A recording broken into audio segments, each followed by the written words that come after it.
गौरव भाटिया जी, ये लव जिहाद क्या है? क्योंकि वो कह रहे हैं कि वोट के धर्म युद्ध से लव जिहाद का जवाब देना है। तो पहले तो लव जिहाद क्या है और क्या ये ऐसा कोई अपराध है जो हम बीएनएस में माने जिसको शामिल किया जाएगा? मतलब है क्या भारतीय न्याय संहिता में? Good question, you are a good question. सबसे पहले लव जिहाद ये है जो केरला हाईकोर्ट ने कहा था, जब अपना धर्म छुपाकर और हाथ में आप जो है कलेवा पहने और उसके बाद किसी हिंदू बच्ची को या और किसी धर्म की बच्ची को फंसा लें और बाद में बताएं कि आपका धर्म क्या है, तो मैं समझता हूं ये अपराध है और इसलिए लव जिहाद नहीं होना चाहिए, सिर्फ लव होना चाहिए। ठीक है, समझिए। दूसरी बात, आप मुझे ये बताइए, महाराष्ट्र में जब उलेमा सब आते हैं बाहर और कहते हैं संविधान के खिलाफ हमें आरक्षण दो, आप बताइए। मैंने आपको बताया लव जिहाद क्या है। मैं वोट जिहाद, लव जिहाद नहीं, वोट जिहाद। फडणवीस साहब कह रहे हैं कि वोट जिहाद हो रहा है, उसका हमें जवाब, वोट जिहाद का जवाब वोट धर्म युद्ध से देना है। हाँ, वोट जिहाद क्या होता है? हाँ, आएगा मजा खेल का, बहुत मजा आएगा। वोट जिहाद ये है अंजना जी, जब मरिया आलम खान, सलमान खुर्शीद, ओवैसी, कमलनाथ और नवजोत सिंह सिद्धू अपील करते हैं सारे मुसलमान भाई एक हो जाओ, 90% वोट डालना कांग्रेस के लिए या महावसूली अघाड़ी के लिए धर्म के आधार पे, तो ये वोट जिहाद होता है। मैं कब हो गया ये? कब हुआ कब? और लोकतंत्र में ये लोक पर्व है, जिहाद की कोई जगह नहीं है। तो बहुत अच्छी एक सीख देते हैं प्रधानमंत्री जी, एक रहोगे तो सेफ रहो, क्योंकि हम सब जानते हैं किस तरह से राजस्थान में कन्हैया का सर तन से जुदा कर दिया गया था और तुष्टीकरण करने वाले अशोक गहलोत, राहुल गांधी और उद्धव ठाकरे और शरद पवार और ममता बनर्जी के मुंह से उफ नहीं निकली। झूठ बोल रहा है, ये बकवास कर रहा है। इसलिए जब योगी जी कहते हैं कि बटोगे तो कटोगे, तो मैं समझता हूं इसकी गूंज आज केवल महाराष्ट्र और झारखंड में नहीं, केवल उत्तर प्रदेश में नहीं, केवल हरियाणा में नहीं, कश्मीर से लेकर कन्याकुमारी तक आज हर कोई जान गया है कि यही यथार्थ है, यही सच है कि एकजुट हो जाओ और जो धर्म की राजनीति तुष्टीकरण की करते हैं उनको समाप्त करने के लिए हम सबको एक होना है। और दूसरी बात मैं आपके मंच से एक और उठा दूं, जो बात मैं कह रहा था, उलेमा आते हैं, कहते हैं शरद पवार जी से आप समर्थन चाहते हैं तो 10% हमें आरक्षण जो है देना पड़ेगा, आपको वक्फ बोर्ड के लिए 500 करोड़ रुपया देना पड़ेगा। अब आप मुझे बताइए, क्या संविधान संगत है कि धर्म के आधार पे आप आरक्षण दें? तेरा तो गेम बचाना पड़ेगा।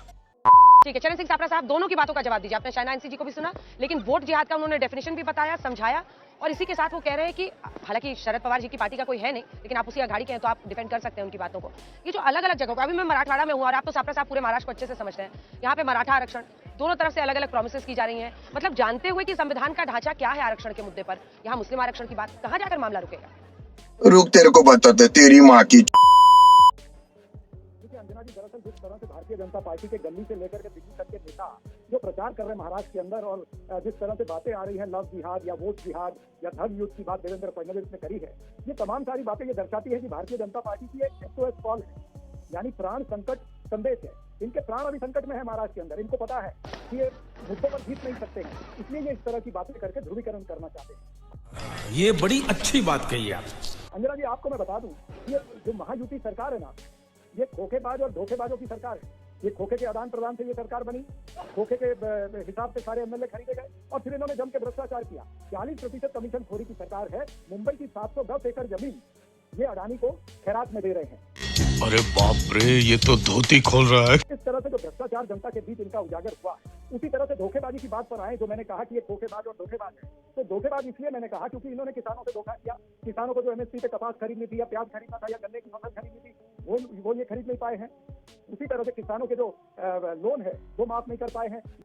ये बिक गई है गवर्नमेंट, अब गवर्नमेंट में कुछ नहीं है।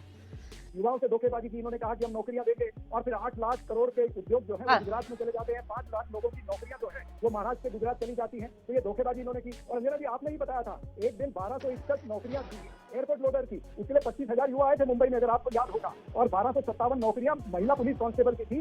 1,11,000 महिलाएं जो है उसके लिए आई थी। तो ये दर्शाता है कि महाराष्ट्र के अंदर जो है बेरोजगारी चरम पर है। अगर हम करें तो करें क्या, बोले तो बोले क्या? वाह मोदी जी, वाह वाह वाह। तो इन्होंने युवाओं से धोखा किया, किसानों से धोखा किया, महिला अत्याचार बढ़ा, महिलाओं से धोखा किया है।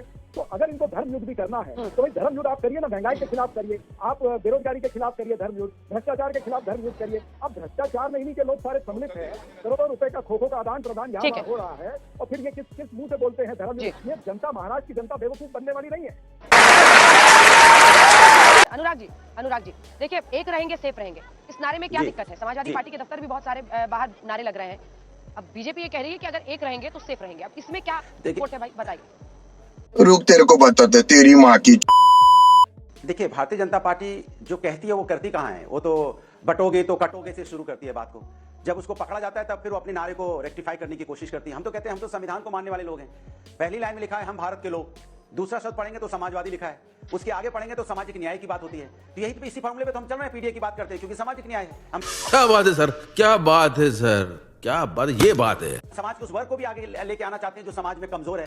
हम तो यहाँ पंथ निरपेक्ष की भी बात करते हैं। हम तो कहते हैं सभी धर्मों का यहाँ सम्मान होना चाहिए, चाहे किसी भी जात धर्म का व्यक्ति हो, सबका सम्मान हो। तभी तो हमने कहा है कि हम भारत के लोग हैं। हम पीडीए पे भी सब पिछड़ा, दलित, अल्पसंख्यक, पिछड़े और आदि आबादी पे बात करने वाले लोग हैं, जिनको न्याय मिलने की जरूरत है। हमने कब डिवाइड एंड रूल करने की बात की है? यही तो कहेंगे बटोगे तो कटोगे। ये क्या शब्द होता है? कटना कोई शब्द अच्छा थोड़ी होता है। आप जोड़ने की बात करो ना। हम तो एक भारत की बात करते हैं, हम तो एक राष्ट्र की बात करते हैं, हम भारतीयों की बात करते हैं, हिंदुस्तानी की बात करते हैं, क्योंकि सबसे पहले हम हिंदुस्तानी हैं। तभी तो हम संविधान को लेकर घूमे 2024 के चुनाव में। आज भारतीय जनता पार्टी को मैंने देखा हाथ में संविधान की कॉपी लेके बीजेपी वाले भी घूमने लगे। एक काउंटर क्वेश्चन है, एक काउंटर क्वेश्चन है, इसका जवाब आप ही दीजिएगा। आप कह रहे हैं हम हिंदुस्तान की बात करते हैं, तो आप फॉर्मूला भी देते हैं हिंदुस्तान। फॉर्मूला तो आपने कुछ जातियों का समीकरण बनाने वाला दिया, PDA, बाकी हिंदुस्तानी कहाँ गए? फॉर्मूला तो हिंदुस्तान होना चाहिए ना। जली ना, तेरी भी जली ना। शायद आप भूल गए वो सामाजिक। मैंने आपसे क्या बोला? मेरे शब्दों को आपने नहीं समझा। अगर आप संविधान को देखेंगे तो पहला शब्द क्या है? हम भारत के लोग। उसके बाद क्या है? समाजवादी शब्द है, पंथ निरपेक्ष है, लोकतांत्रिक है और सामाजिक न्याय है। तो हम तो उसी की बात कर रहे हैं ना, समाज में सामाजिक न्याय की बात कर रहे हैं। हमने कब बोला पीडीए तो एक सामाजिक न्याय की बात है ना। समाज में जो लोग पिछड़े हैं उनको आगे लाना है, मैंने उनको मुख्यधारा में शामिल करना है। जो ऑलरेडी मुख्यधारा में है उनके साथ उनको, हमको जो दलित है, जो अल्पसंख्यक, जो पिछड़े, उनको भी तो लाके खड़ा करना है ना। या जो आदि आबादी के लोग जो पीछे छूटे गए उनको भी तो आगे सामने लाना है ना। तो जब सब एक साथ मिलकर आगे बढ़ेंगे तो हिंदुस्तान आगे जाएगा। तो हम तो हिंदुस्तान आगे जाने की बात कर रहे हैं, हम बांटने की बात कहां कर रहे हैं? हम तो जोड़ने की बात कर रहे हैं। हम करते हैं प्रबंध, आप चिंता मत करिए। वोट का धर्म युद्ध क्या होगा गौरव जी? धर्म युद्ध कैसे लड़े जनता? वोट का धर्म युद्ध कैसे लड़े? जी सबसे पहले कांग्रेस, वोट का धर्म युद्ध संविधान संगत होगा। और गर्व है हमें इस बात पे कि हिंदू सबसे ज्यादा सहिष्णु है, 80% होके भी पद निरपेक्षता का रास्ता चुनता है। और भाजपा हमेशा हिंदू अस्मिता के लिए खड़ी रही और हिंदू हमारे साथ खड़ा रहा। ये मेरे लिए गर्व की बात है, भाजपा के लिए गर्व की बात है। खाओ माँ कसम। मैं तीनों की बातों का उत्तर देता हूं। सबसे पहले कांग्रेस की बात का उत्तर देते हैं। कांग्रेस महावसूली अघाड़ी में जब आई तो याद करिए पिछले चुनाव में पूर्ण बहुमत प्री पोल अलायंस भाजपा और जो एकजुट हो रखी शिवसेना थी उसको मिला था। कांग्रेस पार्टी तो चौथी सबसे बड़ी पार्टी थी और पलटी मारी और जाके मिल गई उद्धव ठाकरे से। तो इसलिए विश्वासघात किसके साथ किया? जनता के साथ किया। और क्या सरकार दी? महावसूली अघाड़ी, जहां पे कमीशन खोरी होती थी। कमिश्नर पुलिस को बताया जाता था कितनी वसूली करनी है। पालगढ़ में साधु मार दिए जाते थे और मुख्यमंत्री फेसबुक लाइव करता था। क्या बोला तूने? नहीं, पहले क्या बोला? चलो। और ये भी नहीं भूलना चाहिए, हनुमान चालीसा का पाठ कर लो तो राजद्रोह का मुकदमा लगता था। लेकिन आज सवाल ये है कि खड़गे जी ने तो स्वयं कहा था कि ये जो फ्रीबीज हैं, जो झूठे वादे हैं, ये मत करो, निभा नहीं पाओगे। उसके बाद राहुल गांधी का दबाव कैसा आया? झूठे वादे फिर से करने का प्रयास किया है इन्होंने। हाँ बेटा, लगता है तुम गू खा के ही मानोगे। और राहुल गांधी की संविधान के प्रति आस्था देखिए अंजना जी। संविधान दिखाया, ऊपर लिखा है भारत का संविधान, अंदर खोला तो जैसे राहुल गांधी का खोपड़ी तो है, अंदर भेजा नहीं, वैसे ही संविधान खाली था। बोलने दे, तकलीफ हुआ है बेचारे को। बोल। संविधान की बात कर रहे सपा और कांग्रेस वाले। मैं पूछना चाहूंगा, अनुच्छेद 44 uniform civil code doctor BR Ambedkar साहब ने दिया, आपने कभी बात करी उस पे? संविधान अनुच्छेद 370 टेम्पररी शब्द से शुरू हुआ। 55 साल कांग्रेस सत्ता पार्टी में रही, क्यों नहीं उन्होंने हटाया? नरेंद्र मोदी जी ने हटाया। और महिलाओं के लिए बहु विवाह को ये लोग ठीक बताते हैं, हलाला को ठीक बताते हैं, ट्रिपल तलाक को ठीक बताते हैं। अरे अनुच्छेद 14-15 पढ़िए, क्या कहता है? लिंग के आधार पर कोई भेदभाव नहीं होगा। ये लोग महिला अस्मिता के लिए खड़े नहीं हो पाए। ये कितना क्वालिफाइड होके बात कर रहा है। चलाओ। सापरा साहब भी बोलना चाह रहे हैं और वारिस पठान भी, लेकिन जल्दी से गौरव भाटिया जी। मुमताज पटेल जो कि अहमद पटेल की बेटी है, कांग्रेस पार्टी की नेता है, वो पूछ रही है कि गुजरात मॉडल की वजह से ही 2024 में जनता ने आपको चुना था कि गुजरात में विकास हुआ है, वैसे यहाँ पर होगा। अब उस मॉडल की बात क्यों नहीं? बटेंगे तो कटेंगे क्यों?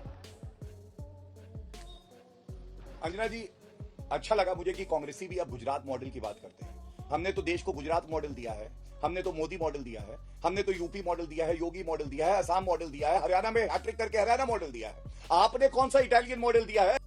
मैं तुम्हें अभी समझाता हूँ। अरे झूठे वादे करके इधर उधर भाग जाते हो। कभी आपने सुना है राहुल गांधी मॉडल? यूपीए नाम था इनका, 10 साल सरकार रही और उसके बाद घमंडिया नाम रख लिया, इंडी अलायंस। क्यों नाम बदलना पड़ा? नाम केवल चोरों को बदलना पड़ता है, जिनको सब पता है कि उन्होंने चोरी करी है, और नाम जनता को याद दिलाएगा उनकी चोरियों के बारे में, डकैतियों के बारे में। आपकी औकात बता रहा हूँ सर, बुरा नहीं मानना सर। इन्होंने कहा कि चोर नाम बदलते हैं। मैं तो ये कहना चाहता हूँ कि आज ये चोर मचाए शोर, एक तरफ चोरी कर रहे हैं, पूरे महाराष्ट्र की सरकार जो है उसका खजाना खाली कर दिया है, तो ये चोर जो है वो आज शोर मचा रहे हैं। इन्होंने बात करी कॉन्स्टिट्यूशन की, लाल किताब की बात करी। आपको याद होगा देवेंद्र फडणवीस ने लाल किताब के ऊपर कितना भाषण किया और भारतीय जनता पार्टी के लोगों ने कितना भाषण किया। और उसके बाद जब हमने ये तस्वीर दिखाई कि प्रधानमंत्री नरेंद्र मोदी और अमित शाह ये भी लाल किताब दे रहे हैं, तो फिर ये सारे चुप हो गए, फिर आगे की पन्ने खाली हैं। देख आराम से देख, आराम से देख। तो ये भारतीय जनता पार्टी की जो व्हाट्सएप इंडस्ट्री है ना, ये इनकी फेक फैक्ट्री है। ये उससे कुछ ना कुछ इनकी टूल किट से कुछ ना कुछ प्रोडक्ट बनते रहते हैं, ये मीडिया के सामने लाते रहते हैं, टाइम पास करते हैं। लेकिन महाराष्ट्र के अंदर ये कुछ नहीं चलेगा। मैं आपको अंजना जी बताना चाहूंगा कि महाराष्ट्र की लड़ाई बहुत स्पष्ट है।